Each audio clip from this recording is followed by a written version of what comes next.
کی قدر اور مختلف اضلاع سے آنے والے انجمن سپاہ صحابہ کے قافلوں،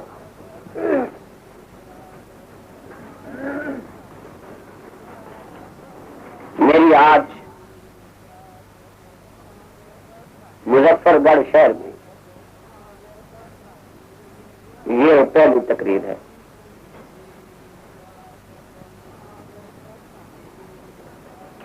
آج سے پہلے مجھے آپ کے شہر میں آپ سے مخاطب ہونے کا شرف کیوں حاصل نہیں ہوا،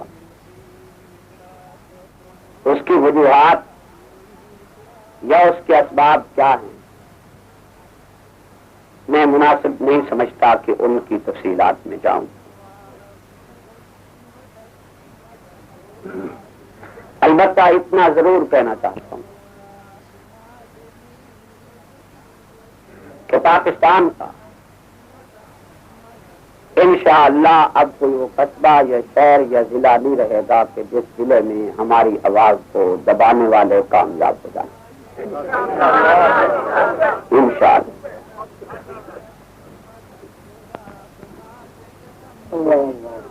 دیکھ رہے مقررین اور خطباء نے اپنے اپنے جذبات اور احساسات کا اظہار کیا۔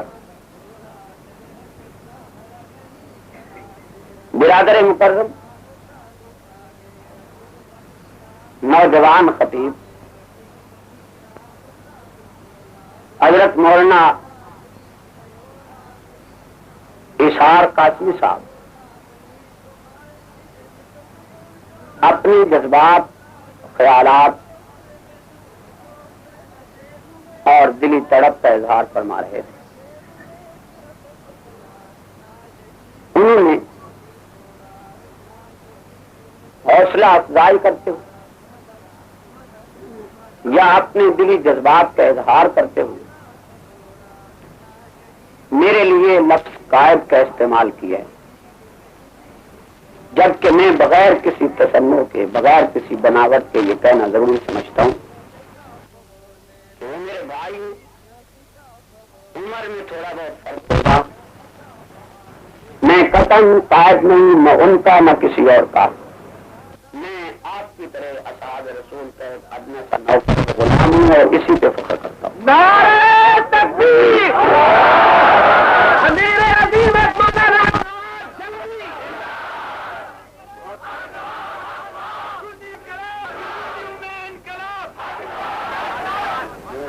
اتنی بات ضرور ہے کہ میں تقریباً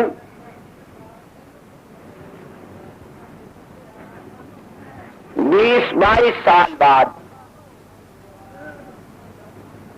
یا کچھ کم و بیش امام اہل سنت، راس المناظرین،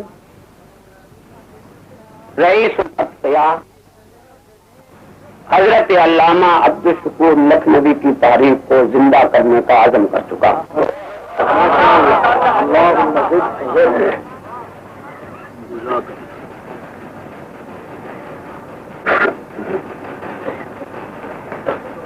اور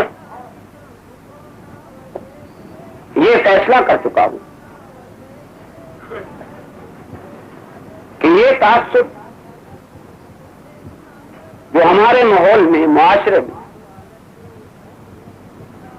پھیل گیا تھا، یا غیر شعوری طور پر یا شعوری طور پر پھیلا دیا گیا تھا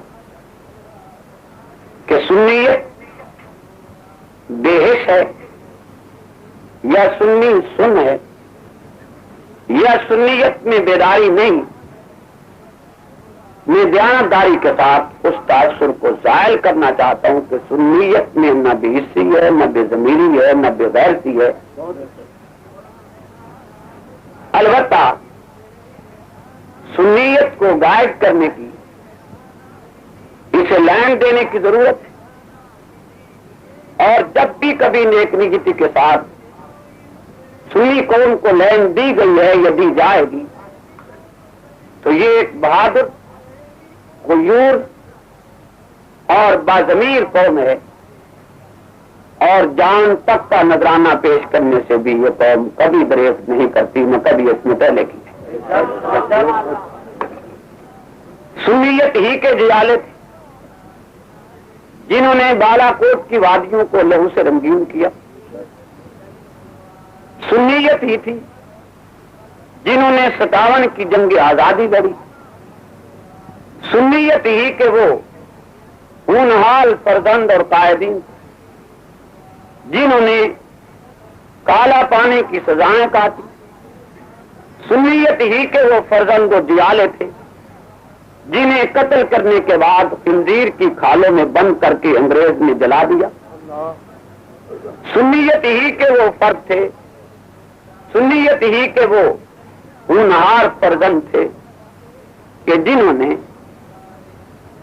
1953 میں عقیدہ ختم نبوت کے تحفظ کے لیے اپنے لہو سے لاہور کی سڑکیں رنگین کی اور اپنی جان کا نذرانہ پیش کیا، سنیت ہی کہ وہ نوجوان ہیں جنہوں نے قومی اتحاد کی تاریخ میں جیلیں بھری، ہتھکڑیاں پہنی، بیڑیاں پہنی اور کسی بھی قربانی سے دریغ نہ کیا، تو یہ کیسے باور کر لیا جائے کہ سنی قوم بےحس ہے، ختم ہے؟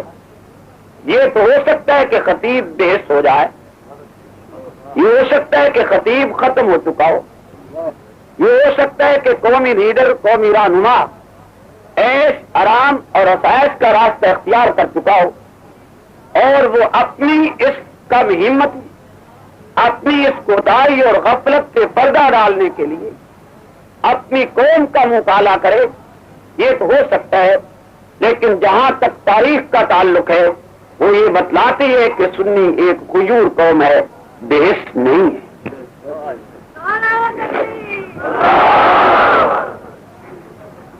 نورانی قدر آپ ہی تھے کہ معمولی تنخواہ خور مجسٹریٹ کے دفتر کا کئی دن چکر لگانے کے بعد آپ کو مسجد میں یا دینی ادارے میں قرآن و سنت پر واز کرنے کی، قرآن و سنت کو بیان کرنے کی بڑی منت سماجت کے بعد، متعدد شرائط کے بعد اور تانے سننے کے بعد کہ تم لوگ فرقہ واریت پھیلاتے ہو اور ہتک انیس مجسٹریٹوں کے لہجے کو برداشت کرنے کے بعد صحیح جلسے کی اجازت ملتی تھی، یہ یقیناً ہمارے ساتھ گزرتی رہی، اور آج بھی تم ہی ہو کہ باوجود تمام تر پابندیوں، تمام تر رکاوٹوں کے آپ ایک کھلے پنڈال میں اتنی بڑی تعداد میں جمع ہیں، اور دنیا کی کسی طاقت نے آپ کے راستہ میں رکاوٹ بننے کی کوشش نہیں کی، یا وہ اس میں کامیاب نہیں ہو سکتی۔ نعرہ تکبیر! آ گیا، آ گیا۔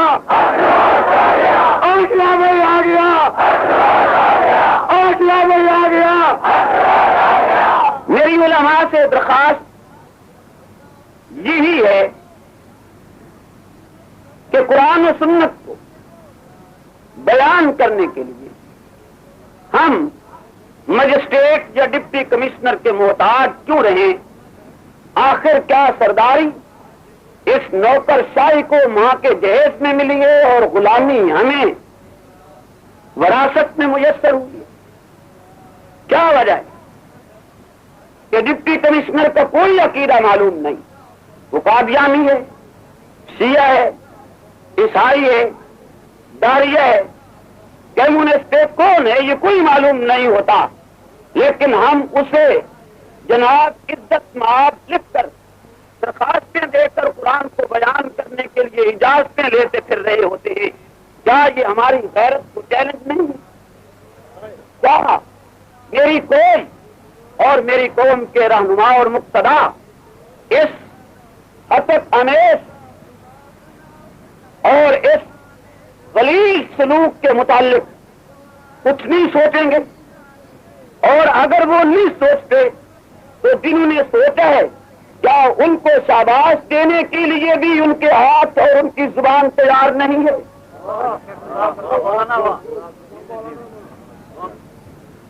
کیا اس حد تک بخل آ گئے؟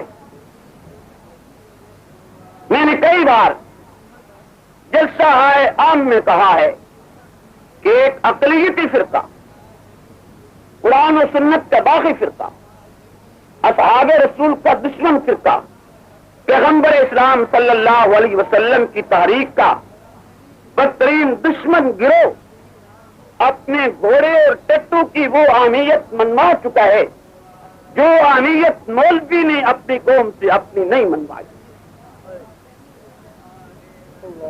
گھوڑا اسی گلی سے گزرے گا، چاہے آپ جتنی درخواستیں دیں، جتنا واویلا کریں، یا اگر اس راستہ سے تازیہ یا گھوڑا گزرا حالات بگڑ جائیں گے، فسادات ہوں گے، نقش امن عامہ ہوگا، لا اینڈ آرڈر کے مسئلے پیدا ہو جائیں گے۔ آپ کتنا ہی چیخیں لیکن ہر قیمت پہ یہی نوکرشاہی، حکومت، پولیس اس گھوڑے کو اس گلی سے گزارتی ہے اور یہ کہہ کر گزارتی ہے کہ یہ ان کا مذہب ہے، ان کا دین ہے اور ہمیں ان کے عقیدے اور مذہب کا تحفظ کرنا ہے۔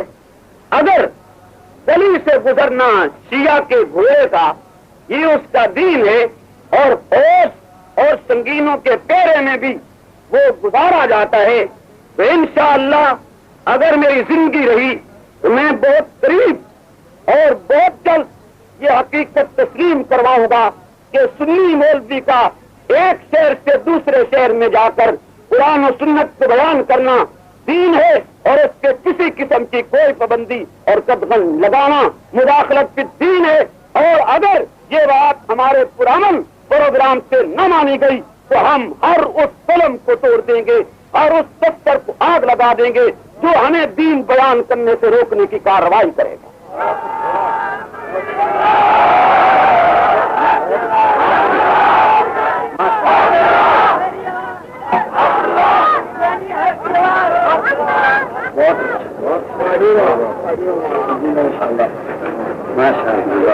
قرآن قدر ثانی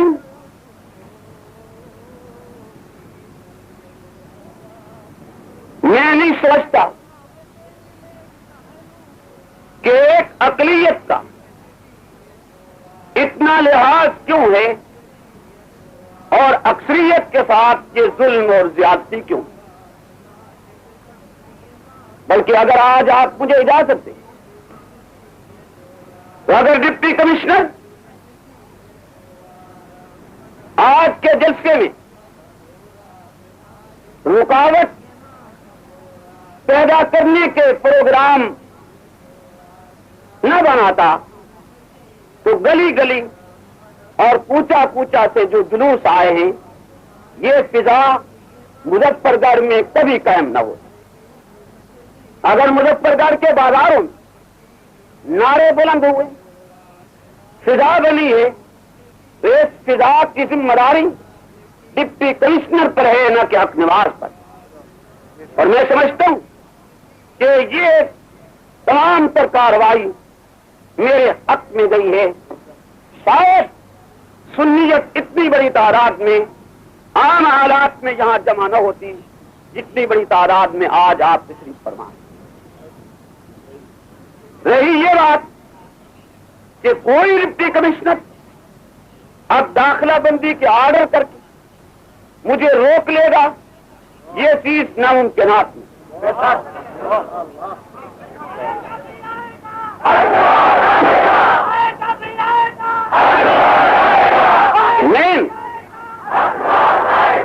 میں ان داخلہ بندیوں مداخلت فی الدین سمجھتا ہوں، میں ان پابندیوں کو دین دشمنی تصور کرتا ہوں اور ان پابندیوں کو توڑنا ایمانی عشق تصور کرتا ہوں، اور جہاں تک مجھے اسباب حالات واقعات ساتھ دیں گے میں اس قسم کی کوئی پابندی قبول کرنے کو تیار نہیں ہوں، اور باقی علماء سے بھی میری درخواست یہی ہوگی کہ آپ لوگ اپنی عزت، آبرو، اہمیت، وقار تسلیم کروائیں۔ آپ اس قسم کی تمام پابندیوں کا آئندہ ہمیشہ کے لیے بائیکاٹ کریں۔ اگر شیعت کا ماتمی خنجر بردار جلوس بند نہیں ہوتا، اس پہ پابندی نہیں لگتی، اس پہ بین نہیں لگتا، ہر سال ان جلوسوں کی وجہ سے تباہی اور بربادی ہوتی ہے، پھر بھی اس پہ حکومت بین نہیں لگاتی، تو آئندہ ہر ڈپٹی کمشنر کے پابندی کے آرڈر کی بغاوت کرتے ہوئے آپ کو گلی گلی، گاؤں گاؤں، قصبہ قصبہ صحابہ پیغمبر کی عظمت کو بیان کرنا ہوگا۔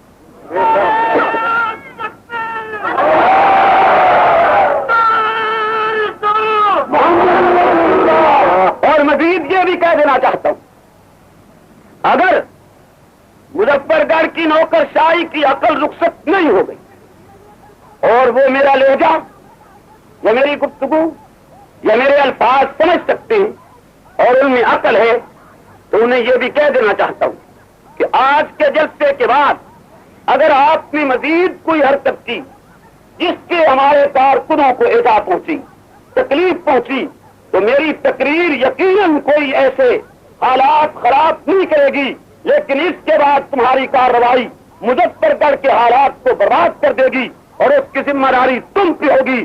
ہم اپنے کسی بھی کارکن کی گرفتاری برداشت نہیں کریں گے، اور کسی بھی کارکن کے ساتھ اگر کسی ایک جگہ تم نے زیادتی کی تو مظفر گڑھ یہ نہیں کہ پھر مظفر گڑھ رہے گا، اس مظفر گڑھ کی فضا بدل دی جائے گی، حالات بدل دیے جائیں گے، اس کی سڑکوں کو جلوسوں سے بھر دیا جائے گا، آپ لوگوں کو تھانوں میں گزار دیا جائے گا۔ تمہاری طاقت نہیں ہے، تم آج پہلی مرتبہ مجھے نہیں روک سکے ہو، اور جب میں کئی بار مظفر گڑھ میں آ جاؤں گا تو تم میں طاقت نہیں کہ تم مظفر گڑھ کی گلیوں میں میرے راستہ میں رکاوٹ بن سکو۔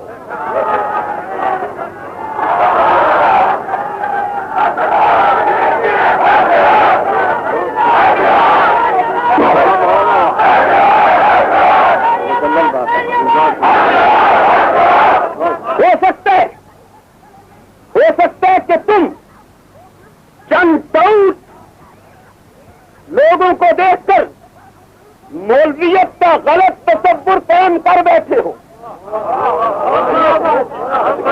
مولویت ٹوٹی کا نام نہیں، مولویت تاسلیسی کا نام نہیں، مولویت رشوت دلالی کا نام نہیں، مولویت مسلک اور عقیدے کو بیچنے کا نام نہیں، مولویت شاہ ولی اللہ کے تفقع کا نام ہے، مولویت مجدد الثانی کی جلغار کا نام ہے، مولویت شاہ اسماعیل شہید کے جہاد کا نام ہے، مولویت عطا اللہ شاہ بخاری کی خطابت کا نام ہے، مولویت حسین احمد مدنی کی جرأت، شجاعت اور بہادری کا نام ہے۔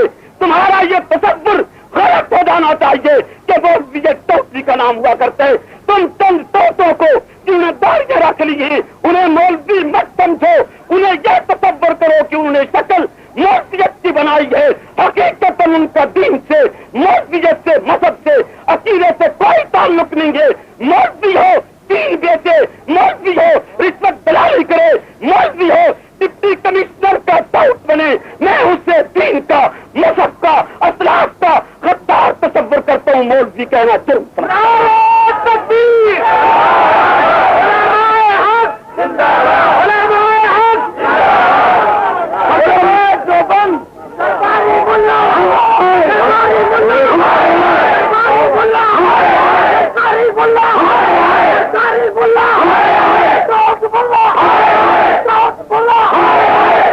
بلکہ یہ بھی کہہ دینا چاہتا ہوں بڑے واضح لفظوں میں، یہ بھی کہہ دینا چاہتا ہوں کہ مولویت کی بھی پھر کئی قسمیں ہیں۔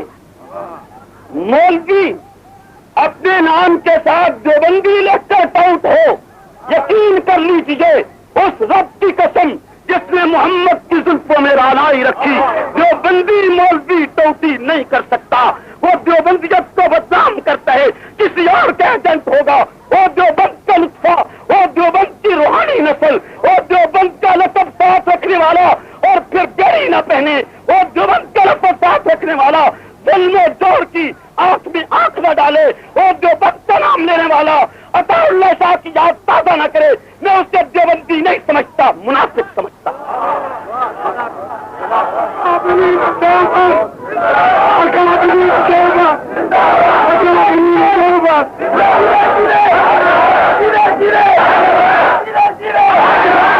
دیوبندیت ایک تحریک کا نام ہے, دیوبندیت جرأت کا نام ہے, دیوبندیت للکار کا نام ہے, دیوبندیت کیریئر کا نام ہے, دیوبندیت کردار کا نام ہے.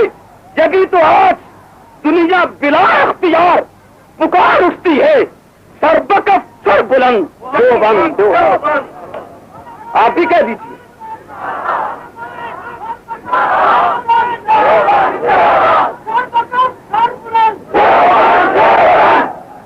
سامعین محترم, میری اور آپ کی آج اس پنڈال اس کیفیت میں پہلی ملاقات.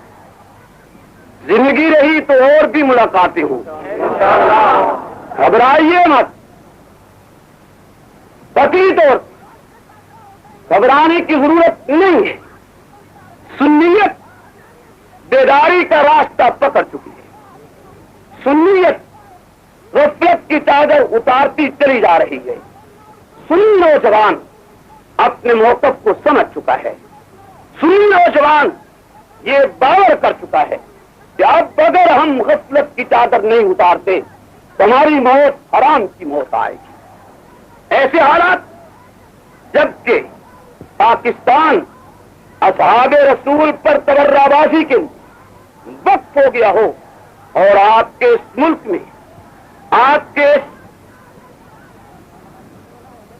علاقے میں, آپ کے صوبے میں اصحاب رسول صرف عام گالی نہیں, ماں کی گالی دی جا رہی ہو, بہن کی گالی دی جا رہی ہو, نانی اور دادی کی گالی دی جا رہی ہو, انہیں تحریر کیا جا رہا ہو, ان مقدس شخصیات کو بیٹی کی گالی دی جا رہی ہو, انہیں شیطان سے بڑا لعین, جہنمی اور کمینہ لکھا جا رہا ہو. ایسے حالات میں سنیت کا لمبی چادر تان کے سو جانا بہت بڑی حماقت ہے. میرے نوٹس میں یہ بات لائی گئی کہ شاید آپ کے ضلع کے ڈپٹی کمشنر نے کہا ہے کہ شیعت کچھ نہیں کہتے, تمہاری طرف سے دل آزاری ہوتی ہے. تو میں اسے کہنا چاہتا ہوں کہ جناب والا, آپ کا کتنا قریبی رشتہ شیعہ سے ہے؟ آپ نے ان کو کہاں تک دیکھا ہے یا کتنا ان کا جائزہ لیا یا مطالعہ لیا ہے کہ وہ کچھ نہیں کہتے؟ کہاں؟ آپ اس ملک میں نہیں بستے, آپ کی آنکھیں اندھی ہو گئی ہیں, آپ ملکی پریس سے بیوار ہیں, آپ سرکاری رپورٹنگ سے بیوار ہیں, آپ اپنے ملک کے وزیر داخلہ کے بیان سے اس قدر غافل ہو چکے. کیا آپ کو معلوم نہیں ہے کہ پارا چنار میں تمام تر بدماشی شیعت کی جانب سے ہوئی تھی؟ کیا آپ کی معلومات میں وہ بیان نہیں ہے وزیر داخلہ کا کہ ہم نے کوئٹہ کی دیواروں توڑ کر اس کے اسلحہ نکالا؟ اسلحہ ایران سے آیا تھا. 200 ایرانی گماشتے خمینی کے ایجنٹ پاکستان میں تقریب کاری کے لیے آئے تھے. کیا آپ کی معلومات میں نہیں ہے کہ کوئٹہ میں شیعوں نے قتل و غارت کا بازار گرم کیا, سنی بچیوں کے پستان کاٹے, سنی سپاہیوں کو قتل کیا؟ میں نہیں سمجھتا کہ ڈپٹی کمشنر اتنا نااہل ہو کہ وہ اپنے ملک کے حالات سے اور اس قسم کی پریس کی خبروں سے بھی واقف نہ ہو. کیا کوئٹہ میں ایرانی تقریب کاروں کو بلوانے کا سبب حق نواس بنائے یا سپاہ صحابہ بنیے وہاں تقریب کاری کا سبب میں بنا ہوں؟ آخر آپ کو سوچنا چاہیے تھا کہ کوئٹہ کی تقریب کاری کا ذمہ دار کون ہے, پارا چنار کی تقریب کاری کا ذمہ دار کون ہے, لانگ مارچ کی دھمکیاں دے کر قاتلوں کو چھڑوانے والا کون ہے. وجہ یہ بن گئی کہ سنیت سوئی ہوئی تھی, شیعت دھمکیاں دیتی تھی لانگ مارچ کی. نتیجہ یہ نکلا کہ گورنر نے ان تقریب کاروں کے آگے گھٹنے ٹیکتی گئی، اور دوسری سائڈ سے انہیں یہ معلوم تھا کہ وہ تو لوگ شریف ہیں، اٹھتے نہیں ہیں، ان کو تو کوئی مطالبہ نہیں ہے۔ اس وجہ سے شیعت کا ایک روب قائم ہوتا گیا، اور اس صورت میں وہ سر کرتے گئے۔ ایک بڑی اچھی بات کہی ہے ایک افسر نے یہ نام نہیں لینا چاہتا کہ اس غریب پہ کوئی آنچ نہ آئے، اس نے کہا کہ ہماری تو جان چھوٹی، چاہے ہم بظاہر سپاہ صحابہ سے ٹکرائیں، لیکن دلی ہمدردی ایک سنی کی حیثیت سے ہماری سپاہ صحابہ کے ساتھ ہیں۔ وجہ بھی ساتھ بتلائی کہ دو ٹکے کے شیعوں کے جنگ اور ان کی مختلف تنظیموں کے لوگ آ کے ہمیں دھمکیاں دیتے تھے، ہماری یہ بات نہ مانی گئی ہم دھرنا مار دیں گے۔ اب وہ کہتا ہے کہ جب ہمارے پاس آتے ہیں ہم کہتے ہیں تم دھرنا مارو، سپاہ صحابہ بھی مقابلے میں دھرنا لگائے گی، جب لڑائی ہوگی تو ہم لڑائی کو سمیٹنے کے لیے آ جائیں گے، اس کے بعد ان کے پاؤں سے زمین نکل جاتی ہے۔ الحمدللہ سرکاری افسروں کا ایک طبقہ ہمارے موقف کو سمجھنے لگ گئے ہے۔ ہر سنی افسر بغیرت نہیں ہے، کچھ وہ لوگ ہیں جو بغیرت ہیں، کچھ وہ لوگ ہیں جو قادیانی ہیں، کچھ وہ لوگ ہیں جو شیعہ ہیں، کچھ وہ لوگ ہیں جو کمیونسٹ ہیں، جو واقعتاً سنی مسلمان ایس پی ہے یا ڈپٹی کمشنر ہے، وہ اب سپاہ صحابہ کی ضرورت کو سمجھتا ہے، اس کے موقف کو سمجھتا ہے۔ جیسے میں ابو بکر سے محبت رکھتا ہوں، اسی طرح ایک سنی ڈپٹی کمشنر بھی چاہے کتنا ہی گیا گزرا ہو، اس کو ابو بکر سے محبت اور پیار ہے۔ اور میں آپ کے شہر کی پولیس سے بھی ان سنی سپاہیوں سے جو واقعتاً سنی ہیں ان سے یہ کہوں گا کہ تم ہمارے مقابلہ میں نہ آؤ، تم صرف ان شیعہ سپاہیوں کو چھوڑ دو، اس شیعہ ڈپٹی کمشنر کو چھوڑ دو، اس شیعہ ایس پی کو چھوڑ دو۔ تم نہ آؤ۔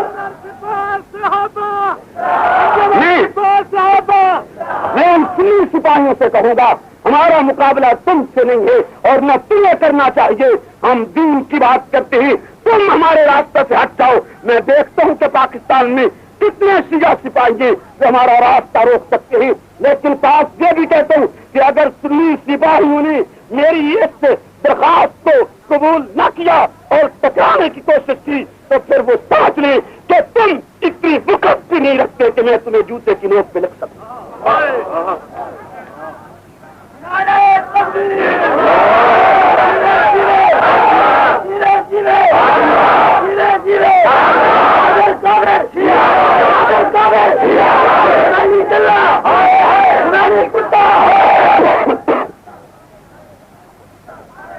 میں نہیں سمجھتا کہ آپ کے ضلع کا ڈپٹی کمشنر یہ کہہ دے کہ شیعہ تو کچھ نہیں کہتے۔ کیا آپ نے اخبارات میں نہیں پڑھا کہ شیعہ عمل ملیشیا نے سنی مسلمانوں کو، فلسطینی سنی مسلمانوں کو کتوں کا گوشت کھانے پہ مجبور کیا، انہیں بلیوں کا گوشت کھانے پہ مجبور کیا، ان کا محاصرہ کیا اور ان کے لیے خرد و نوش کی اشیاء پر بین لگایا اور انہیں اس حد تک مجبور کر دیا کہ وہ سنی فلسطینی مسلمان جو قبلہ اول کی آزادی کی جنگ لڑ رہے ہیں وہ یہاں تک مجبور ہوئے، انہوں نے پریس کے ذریعے علماء دین سے فتویٰ طلب کر لیا کہ کیا ہم جان بچانے کے لیے انسانی گوشت کھا سکتے ہیں یا نہیں کھا سکتے۔ مظفر گڑھ کے ڈپٹی کمشنر اگر سنی مسلمان فلسطین میں ستایا جائے گا تو پاکستان کے شیعت کو کھلے عام سڑکوں پہ بھونکنے سے بھی روکا جائے گا۔ یہ نہیں ہو سکتا۔ آپ کیسے کہہ گئے ہیں گے کہ وہ تو کوئی بات نہیں کرتے، یہ وہ کچھ نہیں کرتے، ہر سال حج پہ جا کے حرمین کی توہین وہ کر رہے ہیں، وہاں بھی جلوس نکلتا ہے، نعرے بازی ہوتی ہے، جہاں گلی گلی طلبا ہوتا ہے اور بڑے لب و لہجے اختیار کیے جاتے ہیں اشارے اور کناؤں میں۔ آپ اس تمام تعریف سے غافل ہو کر یہ کیسے کہہ گئے ہیں کہ جی وہ تو کچھ نہیں کہتے اور تمہاری طرف سے دل آزاری ہوتی ہے؟ وہ اس بیٹا نے سنی بچیوں کے پستان کاٹے تب بھی سنی کی دل آزاری نہیں ہے، وہ بیٹا نے سنی مسلمانوں کو قتل کرے تب بھی سنیوں کی دل آزاری نہیں ہے، وہ 6 نوجوانوں کو لاہور میں 10 محرم پچھلے کو قتل کر دی تب بھی سنیوں کی دل آزاری نہیں ہے، وہ ضلع خانے وال نے ایک سنی نوجوان کو قتل کر دی تب بھی سنیوں کی دل آزاری نہیں ہے، وہ ڈیرہ اسماعیل خان نے 2 شہید کر دی سنیوں کے تب بھی سنیوں کی دل آزاری نہیں ہے۔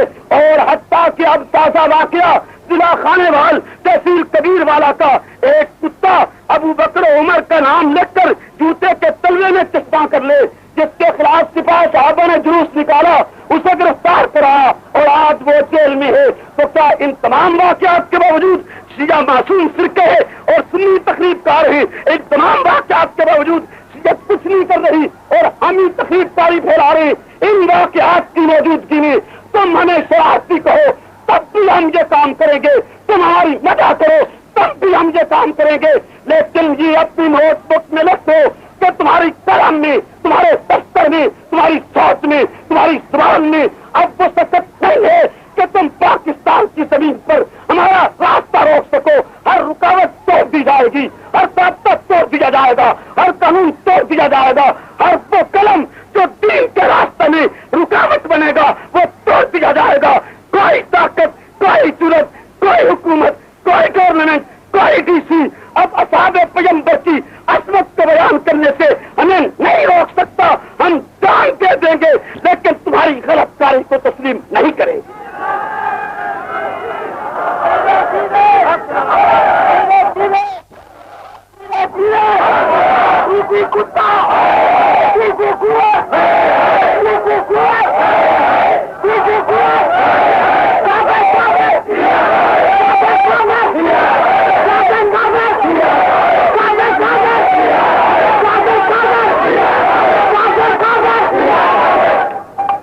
سامعین محترم، تو نہیں جی،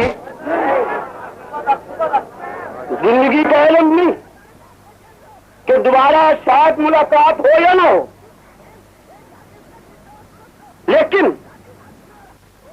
میں اتنا کچھ آج کہنا چاہتا ہوں جو مظفر گڑھ کی فضا میں تبدیلی لائے، اتنا ضرور کہنا چاہتا ہوں۔ گرامی کرے ثانی، آخر وجہ کیا ہے؟ سنی اکثریت کے حقوق پامال کیوں؟ ہمارے ساتھ یہ زیادتی کیوں؟ مختلف اضلاع میں ہمیں روکا کیوں جاتا ہے؟ قدغنی اور پابندیاں کیوں لگائی جاتی ہیں؟ پولیس کو سارا دن ہمارے راستے میں کیوں کھڑا کیا جاتا ہے؟ آخر اس کی وجوہات کیا ہیں؟ اگر تم اتنے بڑے ملک کے خیر خواہ ہو، تم نے اب تک بموں کے دھماکے کرنے والے گرفتار کیوں نہیں کیے؟ تم نے اب تک اسلم قریشی کے قاتل کو گرفتار کیوں نہیں کیا؟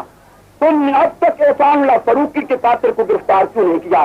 یہاں ڈاکے پڑتے ہیں، ہتھوڑا گروپ آتا ہے، ان تمام تر بدماشیوں کو تم کنٹرول نہیں کر سکے اور صرف اس لیے وقت رہ گئے ہو کہ تم دین کا راستہ روکو۔ خدا تمہاری یہ سوچ سے لعنت ہے، صرف اس لیے رہ گئے، صرف تمہارا یہی کام، یہی کرتوت ہے، صرف اسی کے لیے۔ اور تمہیں یہ جان لینا چاہیے، میں تکبرن نہیں کہتا، تعریف بن نعمت کے طور پر کہتا ہوں کہ اب میری گرفتاری پاکستان میں ایک انقلاب لائے گی۔ اگر ڈپٹی کمشنر مظفر گڑھ کو شوق ہے کہ وہ یہ حرکت کرے تو وہ کر کے دیکھ لے اور اس کے بعد نتائج بھی دے۔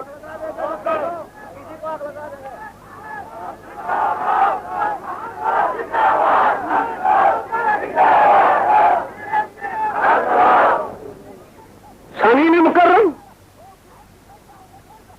میں عرض یہ کر رہا تھا کہ سنیت بیداری کے راستے پہ گامزن ہو چکی، ہوئی ہے یہ نہیں ہوئی ہے؟ کچھ آپ کو تبدیلیاں نظر آ رہی ہیں؟ آگے چلنے سے پہلے مختصر سے ایک دو واقعات عرض کرتے۔ بہاولپور کے ساتھ یہاں یقیناً موجود ہوں گے، خدا صحابہ کے جیالے بہاولپور کے یقیناً یہاں موجود ہوں گے۔ اسی عید کا واقعہ ہے یہ جو ابھی عید گزری، ایک طویل عرصہ سے سنی مولوی کے سر پر شیعہ دستار فضیلت بداتا چلا رہا۔ معذرت کے ساتھ عرض کروں گا، اپنی مولوی برادری سے بھی معذرت کے ساتھ، کہ ہمیں تقریب کار کہنے کے بجائے اپنی اداؤں پہ غور فرماؤ۔ ہاتھ شیعہ کا سر تمہارا، اور وہ تمہیں پگڑی یوں بندھوا رہا ہے کہ جیسے حسین احمد مدنی دستار فضیلت تقسیم کر رہی ہوں۔ تم ایک صدیق کے دشمن کے ہاتھ سے پگڑی بندھواتے رہے اور کوئی انقلاب نہ آیا، انجمن سپاہی صحابہ کو بہاولپور میں قائم ہوئے 1 سال بھی نہیں ہوا کہ اس نے پہلا اقدام یہ کیا کہ آئندہ کوئی شیعہ کسی سنی عالم کے سر پہ پگڑی بندھوا کے اعزاز حاصل نہیں کرے گا.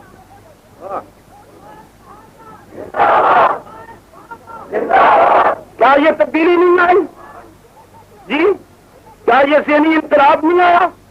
آپ کا یہی ضلع اور اسی ضلع کا قصبہ شہر سلطان ہے جس میں سپاہی صحابہ کو بنے 1 سال کچھ ماہ ہوئے ہوں گے.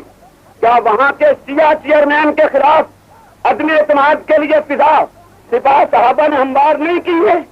کیا اس کا شیعہ چیئرمین کا تختہ الٹ کر اس کی چیئرمینی ختم کر کے اس کی جگہ ایک سنی کو اقتدار نہیں سونپا؟ کیا آپ اس حقیقت کا انکار کر دیں گے؟ 1 سال کے اندر آپ کے ضلع کے ایک قصبے میں بھی سپاہی صحابہ یہ انقلاب لائی ہے. یہ ذہنی انقلاب ہے. آپ مجھے تقریب کار کہیں آپ کی مرضی ہے، آپ شرارتی کہیں آپ کی مرضی ہے، آپ کوئی اور الزام لگائیں آپ کی مرضی ہے، لیکن قوم اندھی نہیں ہے. وہ حقائق اور واقعات کا کبھی انکار نہیں کرے گی. سنیت میں ایک انقلاب آیا ہے، سنیت میں ایک لہر دوڑی ہے، اور اس لہر اور اس انقلاب کے سامنے اب کوئی طاقت بند نہیں باندھ سکتی. انسان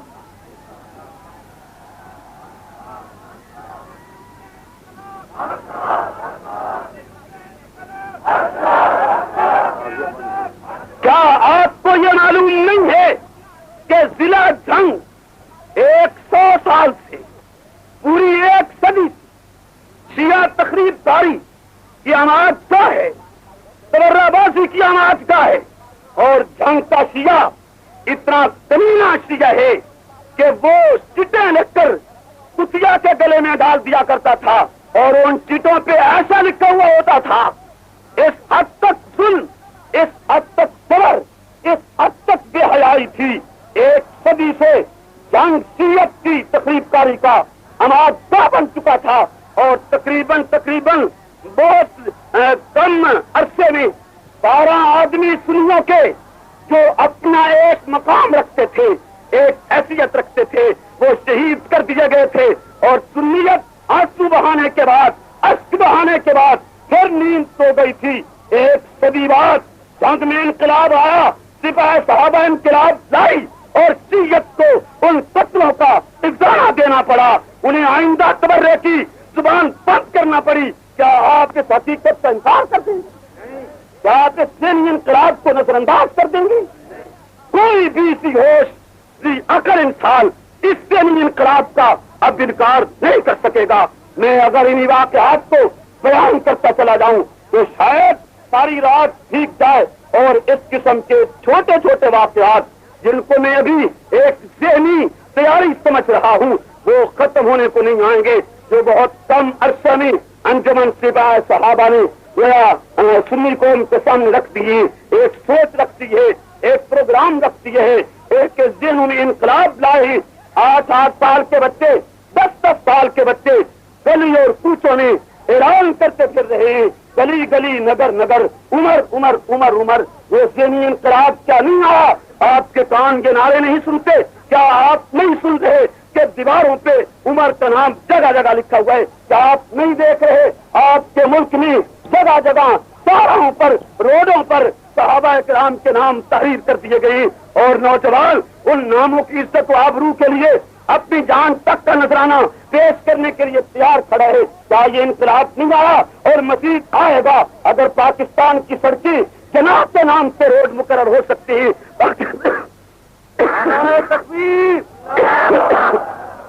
پاکستان کے روڈوں کو علامہ اقبال کے نام سے منسوب کیا جا سکتا ہے، پاکستان کے شہروں کے نام کسی ایک فرد کے نام پہ رکھے جا سکتے ہیں، تو کوئی وجہ نہیں کہ ہم پاکستان کے اہم روڈوں کا نام ابو بکر کے نام سے منسوب نہ کروائیں، عمر کے نام سے منسوب نہ کروائیں. ہماری اکثریت ہے، سنی واضح اکثریت ہے، اور ہم یہ انقلاب لانا چاہتے ہیں کہ پاکستان کے شہروں کے نام صحابہ کے نام پہ رکھے جائیں، ان پاکستان کے اہم روڈوں کے نام صحابہ کے نام پہ رکھے جائیں، تاکہ آنے والی نسلیں ان ناموں سے متعارف رہیں، اور ان مقدس شخصیات کی تاریخ ایک نوجوان نسل کے ذہن میں بیٹھتی جائے. ہمارا ایک موقف ہے، ایک پروگرام ہے. ہم خلفائے راشدین کے ایام سرکاری سطح پر منوانا چاہتے ہیں. مطالبہ پہلے بھی ہوتا رہا ہے, مطالبہ ہم بھی کر رہے ہیں. اگر آپ نے ساتھ دیا اور خلاف دلانا چاہتے ہیں تاکہ اس قسم کا گویا آئندہ کوئی خلیج پروگرام پاکستان میں صحابہ کے خلاف پیش نہ کیا جا سکے. محترم سامعین, خنجر بردار جلوس, متنی جلوس تبرائیوں کے جو ہر سال سنی نوجوان کا لوگ پانی سے سستا سمجھ کر بہا دیتے ہیں, ہم ان کو آئندہ کسی قیمت پہ برداشت نہیں کرنا چاہتے اور ان پر ہر قیمت میں پابندی لگوائی جائے گی.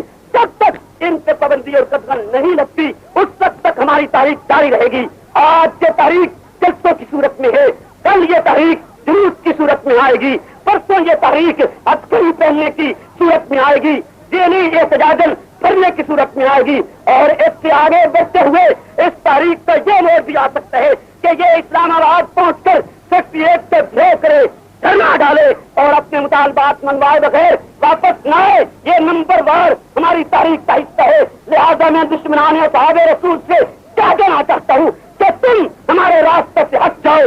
یہ تاریخ ایک طوفان ہے, یہ تاریخ ایک بہت بڑی آندھی ہے جس کے راستے میں کوئی شے نہیں ٹھہر سکے گی. ہم اصحاب پیغمبر کی آبرو کے لیے, عزت کے لیے, تقدس کے لیے اپنی جان تک کو بھی پیش کرنے آپ کے لیے ماں کی فیس لینے کی اجازت دیتی.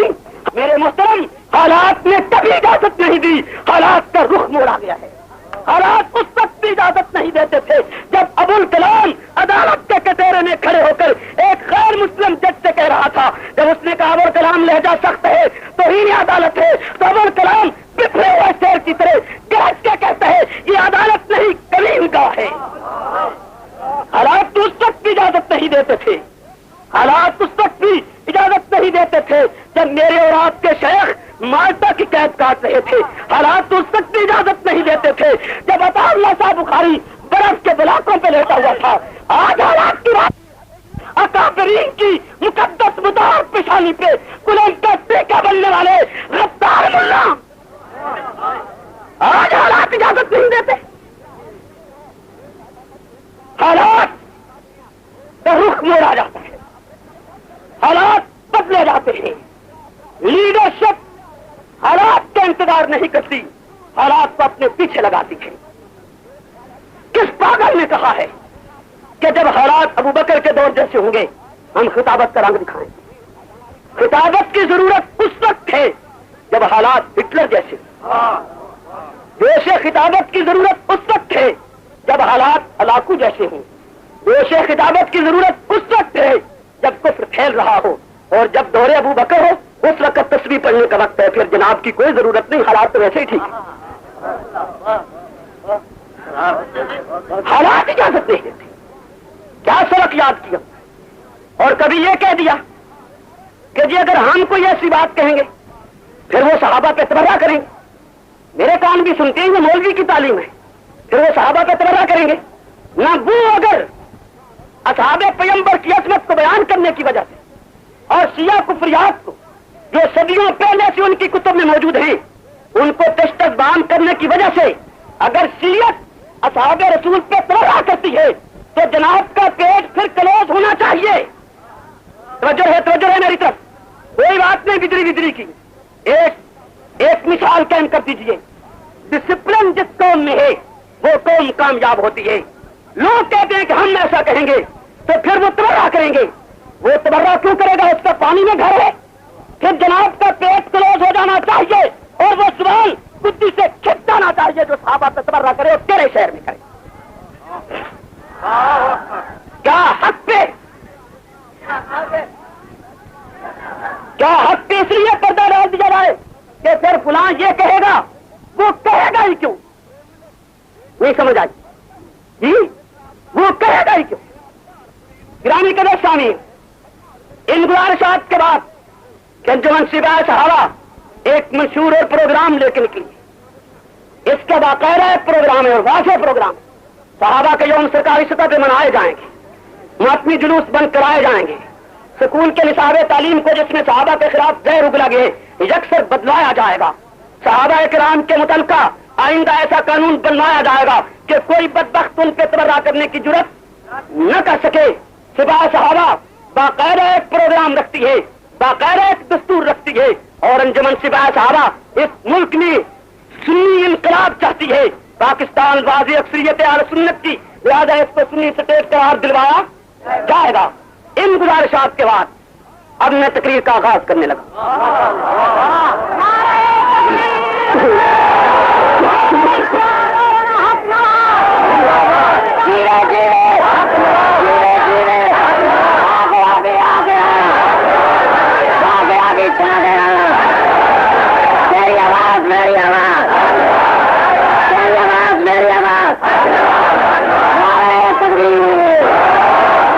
یہ میں نے آپ کے سامنے انجمن سپاہی صحابہ کا موقف رکھا، پروگرام رکھا، اور وہ جماعت کبھی کامیاب نہیں ہوتی جو پروگرام نہ دے.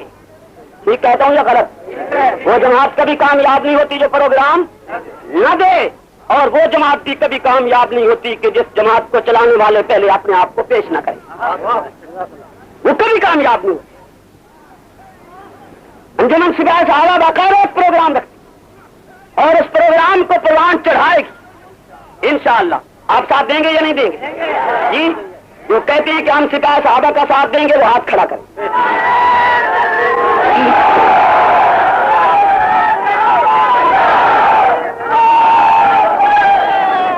سامعین محترم، میں نے عرض یہ کرنا ہے، آپ کے ملک میں آج اصحاب پیغمبر ہر انسان سے زیادہ مظلوم ہیں، ہر انسان سے زیادہ مظلوم.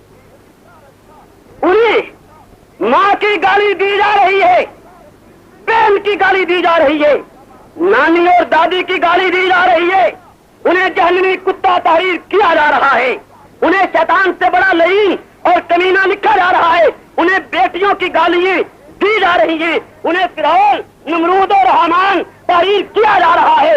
اور یہ الفاظ میرے اپنے نہیں، شیعہ کتب میں موجود ہیں. ڈپٹی کمشنر صاحب عقل کے کوڑے، غیرت سے تہی دست و تہی دامن، یہ میں نے کہا ہے کہ شیعہ یہ کفر اپنی کتابوں میں بکے، جن کو تم شرفاء سمجھ رہے ہو وہ کائنات کے بدترین کمینے ہیں. ان کو تم سمجھتے ہو کچھ نہیں کہتے. کون کہتا ہے کچھ نہیں کہتے؟ انہوں نے یہ لٹریچر ملک میں دیا ہے اور حکومت نے کوئی کٹگن اور پابندی نہیں لگائی ہے قطعی طور پہ. توجہ فرمائیے، لاہور سے ایک خلیج کتاب کلید مناظرہ کے نام سے چھپی، اردو زبان میں چھپی ہے، صوبائی دارالحکومت سے چھپے، گورنر اندھا، وزیر اعلیٰ اندھا اور پوری صوبائی گورنمنٹ اس سے کیا اندھی ہے. اس میں واضح لفظوں میں شیعہ کائنات کا بدترین کافر لعین تحریر کرتا ہے کہ معاویہ بن ابی سفیان، ان کی نانی اور دادی اور والدہ تینوں زناکار اور فاحشہ عورتیں تھیں.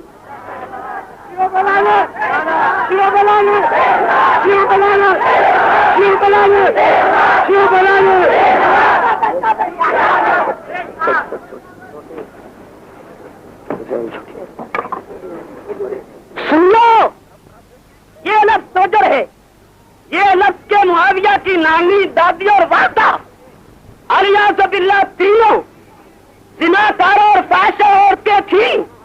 اس لیے جہاں حضرت معاویہ کی والدہ اور دادی کو گالی دی گئی ہے وہاں یہ بھی غور کیجیے، اسی معاویہ کی بہن خاتم الانبیاء کی عزت ہے، اسی معاویہ کی بہن خاتم الانبیاء کی آبرو ہے، اسی معاویہ کی بہن خاتم الانبیاء کا حرم ہے، اسی معاویہ کی بہن امام الکونین کی زوجہ طیبہ ہے، اسی معاویہ کی بہن ام المومنین ہے. جب معاویہ کی والدہ الیاذ باللہ ثانیہ عورت ہے، وہ اس کے پیٹ سے پیدا ہونے والا بچہ حرام زادہ ہوگا. اس شیعہ بے ایمان نے پیغمبر کی بیوی کو، حضرت معاویہ کی بہن کو حرام زادی لکھا ہے، اور تیری بیٹی حلال زادی ہے، تیری بیوی حلال زادی ہے، تیری ماں حلال زادی ہے. لیکن پیغمبر کی بیوی کو تیمل کا شیعہ حرام زادی تحریر کرے اور تم میرا راستہ روکتے، میں اب شیعت کو لوہے کے تلے چپاؤں گا. ان کو لوہے کی لگام ڈالی جائے گی. انہوں نے پیغمبر کی آبرو پہ، عزت پہ حملہ کیے. سنی نوجوان اٹھ، سب کے کفن باندھ اور اپنی امی کے لیے کون امی جو پیغمبر کی عزت ہے، کون امی جو پیغمبر کی آبرو ہے، کون امی جو پیغمبر کا وقار ہے، کون امی جو پیغمبر کی پگڑی ہے، اس کے لیے سڑک پہ آ یا مٹا یا اس کفر کا راستہ روک لے.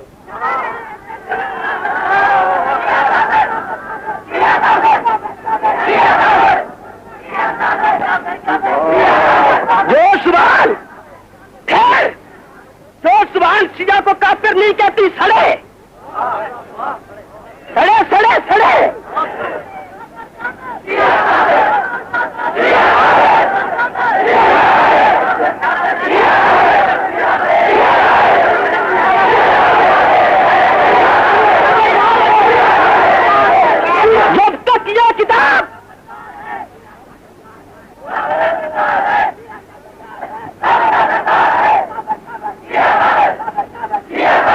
جب تک یہ کتاب پاکستان میں موجود ہے، مجھے چپ ہو جانا چاہیے یا کام کرنا چاہیے؟ جی مجھے واسطے پھر جو لوگ کہتے ہیں کہ نہیں یہ سختی نہیں چاہیے، نہیں جی شدت نہیں چاہیے، نہ اور کیا چاہیے جناب کے لیے؟ سیمیوں کی پلیٹ چاہیے؟ بے شریر، بے غیرت، قومی دشمن اور قومی غدار شیعہ پیغمبر کی بیوی کو حرام زادی تحریر کرے اور تم کو شدت نہیں چاہیے. میں ایسی صورت میں تقریر نہیں شعرے برساؤں گا. اور میں یہ کہہ دینا چاہتا ہوں آج اتنے بڑے اجتماع کو گواہ کر کے اللہ میرے الفاظ معاویہ کی بہن تک پہنچا دے. جب معاویہ پیغمبر کے نکاح میں آئی امی اکلیوات مٹ جائے گا پر تیری ابرو کا پھیرا لہرا کے چھوڑے گا. امی سپاہی صحابہ کے نوجوان جان دے دیں گے پر تیرے دشمنوں کے راستے میں سب سکندری بن جائیں گے.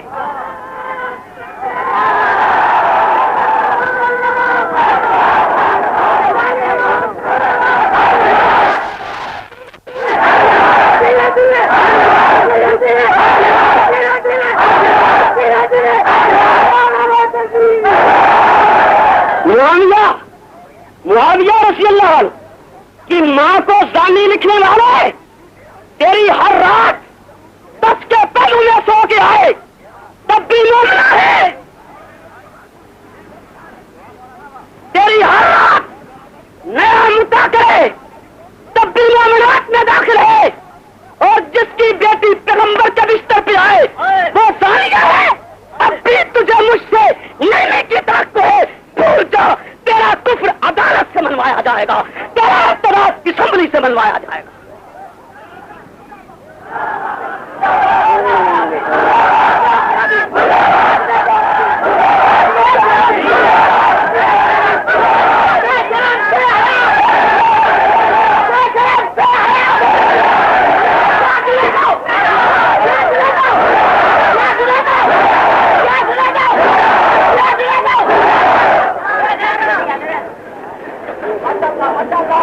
سمجھ بھی آدھی نہیں کہ کوئی نہ سمجھ آدھی تو پہلے کری کوئی گل جی.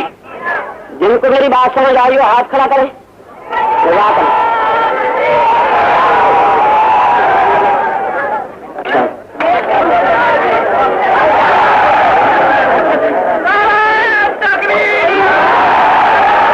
کسی نے گل سنو گل سنو گل سنو. کلمہ پڑھ کے وعدہ بھی کرو کہ بجلی آوے نہ آوے تقریر ختم ہونے تو پہلے اٹھنا نہیں.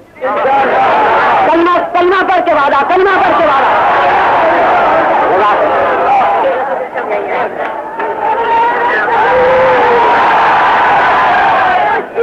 کتا کہنا کتا کی توہین ہے. کتا کہنا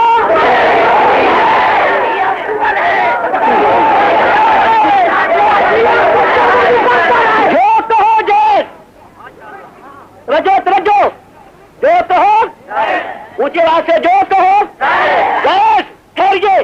16 نوائی نہیں نص قرآنی ہے.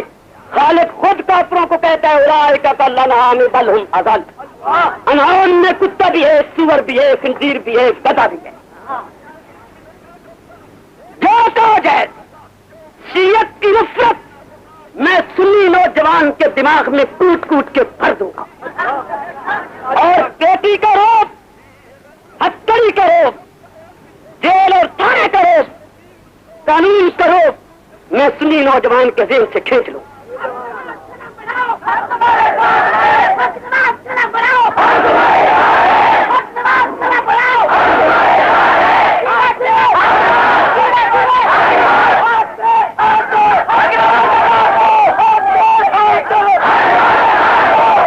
صحابہ کے جیالے عزیزوں، یہ بھی کہتا ہوں کہ تمہارے ایک ساتھی کے ساتھ اگر مظفر گڑھ میں کوئی زیادتی ہو تم کراچی سے پشاور تک تلک جاؤ. جماعت کسی کو کہا جاتا ہے.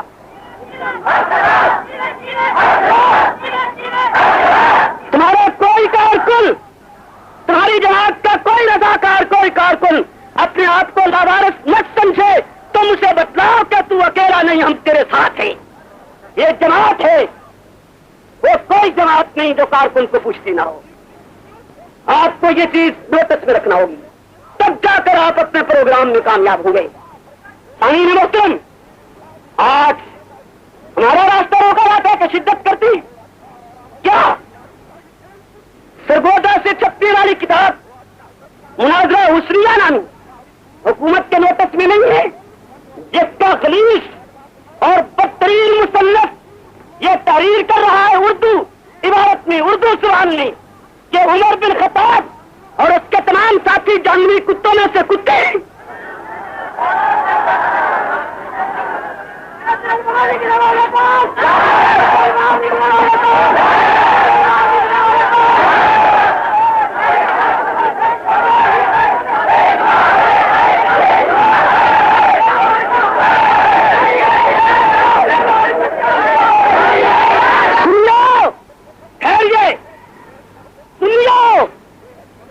آج تمہاری زندگی میں اس عمر کو کافر جہنمی کتا تحریر کرے جس عمر کو پیغمبر رات کی تنہائیوں نے تڑپ تڑپ کے مانگے اللہ اسلام کی عزت کے لیے عمر دے.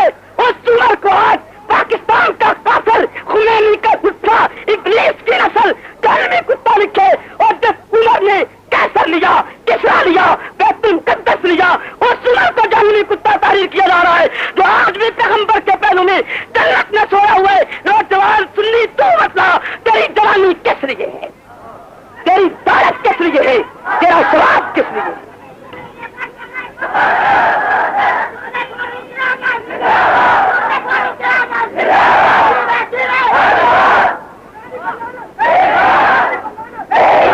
سنی لوگ تم بتلاؤ کہ جن نے عمر بن خطاب کو جہنمی کتا لکھے تمہاری زبانیں گم کیوں ہیں؟ تم انہیں کافر کیوں نہیں کہتے ہو؟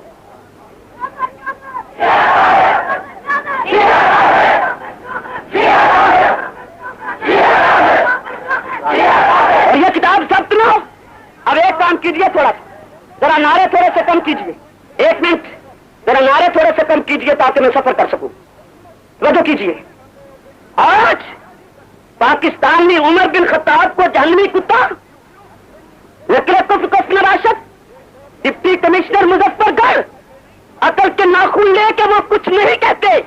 یہ تیرے ابو نے کتاب میں جو عمر بن خطاب کو جہنمی کتا لکھا ہے کچھ نہیں کہا.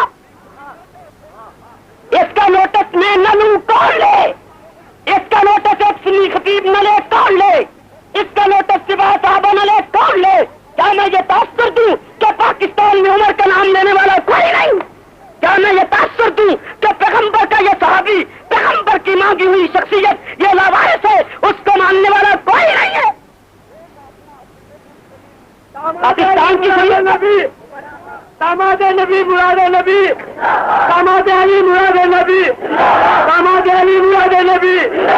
اور اگر مظفر گڑھ کے شیعوں کو انٹریوں میں درد اٹھتا ہے، پیٹ میں مروڑ آتی ہے کہ ہمیں کافر کیوں کہا، تو انہیں کہنا چاہتا ہوں تمہارا گرو، تمہارا قبلہ، تمہارا کعبہ، تمہارا وڈیرا باقر مجلسی ملعون حق الیقین میں واضح لفظوں کے اندر تحریر کرتا ہے ابو بکر و عمر ہر دو کافر بودن باہر کے اشارہ دوست کافرات. کہتا ابو بکر و عمر دونوں کافر ہیں اور جو ان سے محبت رکھے وہ بھی کافر ہے. اگر تمہیں میرے کفر کا فتویٰ یا میرا تمہیں کافر کہنا تکلیف سے ہے تو تم کل اپنے امام بارے میں حق الیقین کے مصنف باقر مجلسی کو کافر کہو اور اس سے لعنت بھیجو تو میں سمجھوں گا کہ مظفر گڑھ میں وہ شیعہ نہیں ہے جو شیعہ میں سمجھا ہوں. اور اگر تم باقر مجلسی پر اس کے فتوے کے بعد کہ وہ ابو بکر عمر اور ان کے ماننے والوں کو کافر تحریر کر رہا ہے لعنت نہیں بھیجتے ہو، اسے کافر نہیں کہتے ہو، تو جیسے باقر مجلسی کافر ہے ویسے مظفر گڑھ کا شیعہ کافر ہے.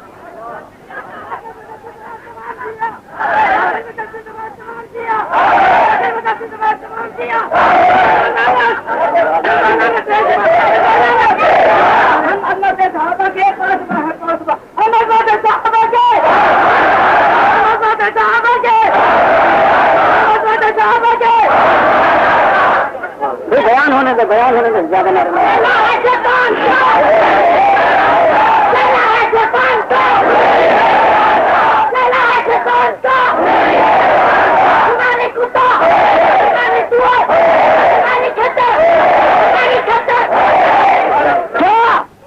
پاکستان کی سنی اور شیعہ کون اس سے واقف نہیں ہے کہ شیعہ کے قبلہ تارا اور ان کے مجتہد مقبول حسین دہلوی نے اردو زبان میں تحریر کیا ہے کہ یہ قرآن صحیح نہیں، شرابیوں کی خاطر لکھی ہوئی کتاب ہے. جو قرآن کو صحیح نہیں مان رہا اور اسے شرابیوں کی کتاب کہہ رہا ہے وہ کافر نہیں ہے تو اور کافر کون ہوگا؟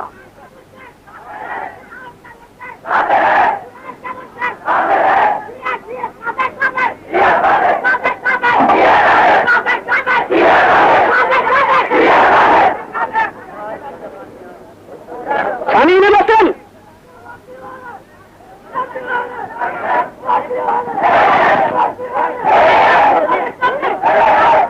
سوچو میری تو سوچو، نعرے کم کیجیے.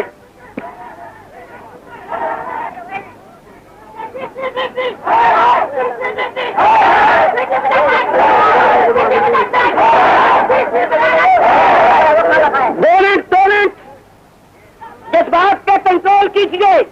میں نے پہلے آپ سے عرض کیا کہ نعرے بہت لگ گئے، مجھے سفر کرنے دیجیے، میں بات کو تکمیل تک پہنچا سکوں. یہ کتاب اصحاب رسول کی کہانی قرآن و سنت کی زبانی آپ کے ملک میں کراچی سے چھپی ہے اور اس میں تحریر یہ کیا گیا ہے کہ عمر بن خطاب اور اس کا باپ دونوں حرام زادے ہیں.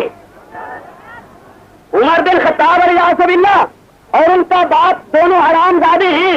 اور مزید اس کتے نے، اس بدترین کافر نے بکواس یہ بھی کی ہے کہ عمر بن خطاب کی ایک بہن تھی، اس کی بہن کے ساتھ عمر کے باپ نے زنا کیا اور عمر اپنی بہن کے پیٹ سے پیدا ہوا ہے. یہ کتاب نہیں دوسری انتظامیہ کی نگاہ ہے.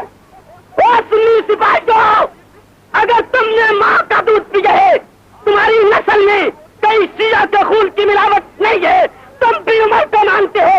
بتلاؤ کہ یہ کتابیں لکھنے والے کہ مومن اور مسلمان ہو سکتے ہیں؟ اگر نہیں ہے تو تم ہمارا راستہ نہ روکو، تم ہمارے راستے میں رکاوٹ نہ بنو. ہمیں اس کفر کے خلاف جلغار کرنے دو، اس کفر کے خلاف ہمیں سنی قوم کو منظم کرنے دو.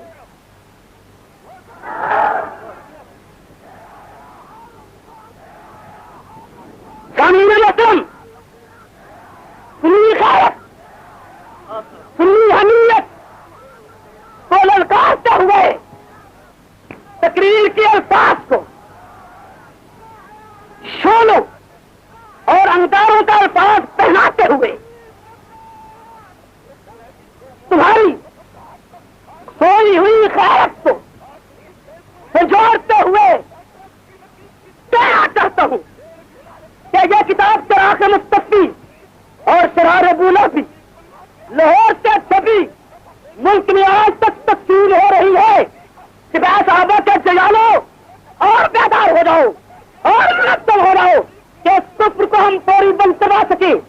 اس طرح کے مستفی کے ستاٹ پر کائنات کا بدترین کافر وراثت کا پتلا ابلتے ہوئے قطر کا غلیظ کیڑا بدترین اور کالا کافر اشتیاق کافی تحریر کرتا ہے.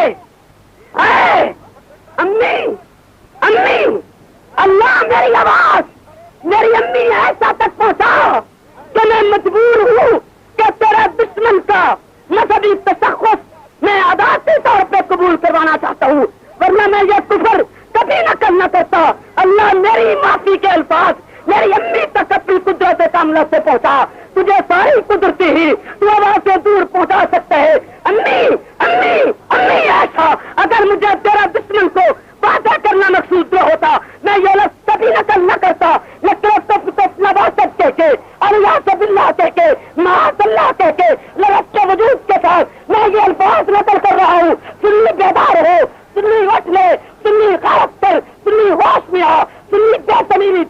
سنی جرأت لے، سنی للکار لے کیا لکھتا کیا ہے اشتیاق قاسمی ایک چراغ مصطفی کے سطح پر بے ایمان کہتا ہے، کافر کہتا ہے، دجال کہتا ہے کہ سنیو تم ایسا کو عورت سمجھتے ہو یا باندھی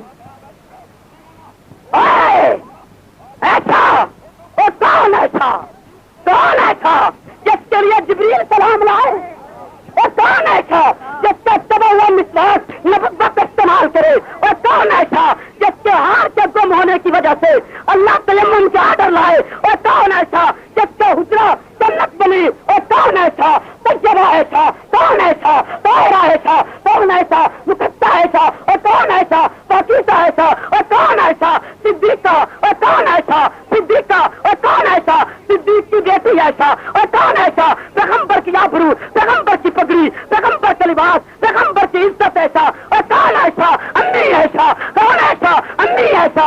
امی امی امی اور کون ایسا امی ایسا؟ تیرے ملک کرتے پھر اس سے باندھی رکھے اور میں تیرے ڈپٹی کمشنر کے آرڈر مان کے اس آواز کو بلند نہ کروں، میری زندگی پہ لعنت ہے۔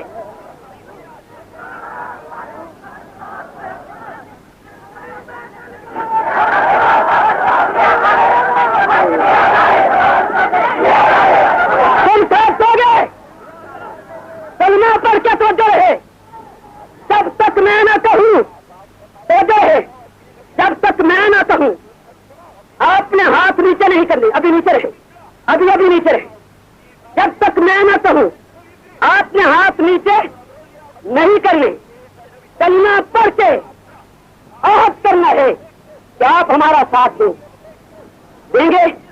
مظفر گڑھ کی زمین پہ بھی، اس قلعے کے علاوہ بھی، ملکی لیول پہ بھی ساتھ دیں گے، اونچی آواز سے سارے دیں گے۔ جو کہتے ہیں ہم ساتھ دیں گے کھڑے ہو جائیں، جو کہتے ہیں ساتھ دیں گے کھڑے ہو جائیں، اونچی آواز سے ساتھ دیں گے۔ آپ کھڑے رہنا ہے، ساتھ دیں گے، بلند آواز سے ساتھ دیں گے۔ امی ایسا کی آبرو کے لیے، امی ایسا کی عزت کے لیے، صحابہ کی آبرو کے لیے، صحابہ کے تقدس کے لیے آپ ساتھ دیں گے۔ پھر آئیے سپاہ صحابہ کا علم اٹھائیے، سپاہ صحابہ جرأت کا نام ہے، سپاہ صحابہ للکار کا نام ہے، سپاہ صحابہ غیرت کا نام ہے، سپاہ صحابہ عزت کا نام ہے، سپاہ صحابہ حب اصحاب رسول کا نام ہے، سپاہ صحابہ یہ طے کر چکی ہے تناف باللہ کی تحمیر بقا کا راس مسمر ہے، جسے مرنا نہیں آتا اسے جینا نہیں آتا۔